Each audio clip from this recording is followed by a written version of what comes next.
Greetings, my friends. For better than 3 decades now, my nose has been to the grind. Honestly, I can't remember 1 to 2 weeks going by without some type of research through reading and studying for personal growth that I may be an instrument of growth for others through preaching and teaching. I love the Lord, his word, and his people. That's why I run so hard. I remember the words of Jesus when he said, I must work the works of him while it is day. Nighttime cometh when no man can work. That has been one of my favorite passages. However, I must also remember what Jesus did and said. After John the Baptist was killed, Jesus sought to be alone, but the crowds found him, and so he performed the miracle of the miraculous feeding.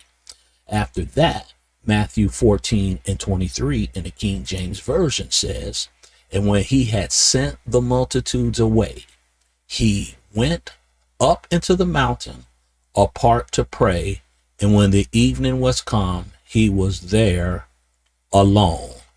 Why did the Lord need to get away? It was because he needed some uninterrupted time with the Father. On another occasion, while he and his disciples were on a boat that began to sink, the disciples tried but couldn't settle it because of the storm. This story is found in Matthew chapter 4, verses 35 through 41, where the King James Version says this. And the same day, when the even was come, he said unto them, let us pass over unto the other side. And when they had sent away the multitude, they took him, even as he was in the ship. And there was also with him other little ships. And there arose a great storm of wind, and the waves beat into the ship, so that it was now full. Verse 38 says, and he was in the hinder part of the ship, asleep on a pillow. And they awake him and said unto him, Master, carest thou not that we perish? Verse 39 says, and he arose and rebuked the wind and said unto the sea, peace, be still. And the wind ceased, and there was a great calm. And he said unto them, why are ye so fearful? How is it that ye have no faith? And finally, verse 41 says, and they feared exceedingly and said one to another, what manner of man is this, that even the wind and sea obey him? Now, here's my question. Why was Jesus sleeping? Well, because he was tired. Listen, I am tired. I'm tired. I've been running hard for a while. And some of you know that I've been talking about resting for a very long time. Well, that time has come. The Lord tapped me on the shoulder this past Friday and flooded my mind with all the times when I just kept on going after I said I was going to rest. One of those things he threw up in my mind was a friend of mine, Brother Roy Hoffmeister, that I worked with at the University Hospital from the late 80s into the early 90s. We were going to do something, and there was another errand I just threw in, and he looked at me and said, quote, wow, brother, you really try to squeeze everything in a minute, don't you? Close quote. I have never forgotten that. The Lord brought that up. That was nearly 30 years ago. My mind and body are tired, and if I do not shut it down, the Lord will fix it so that I have no choice but to shut it down.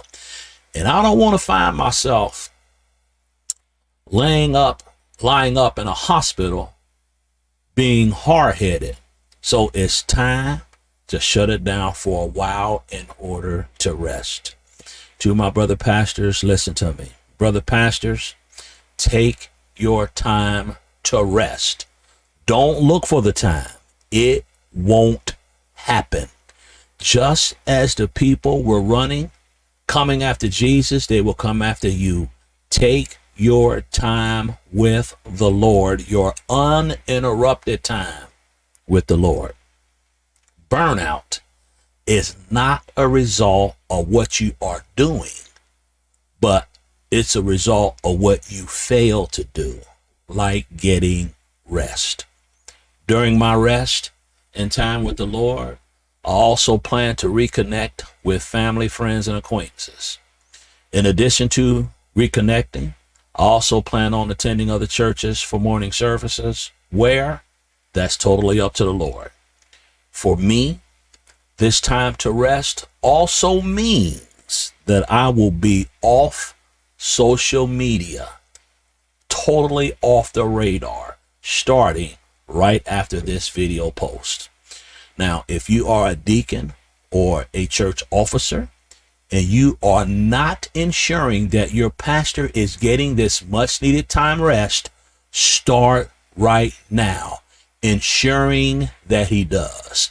If you do this, the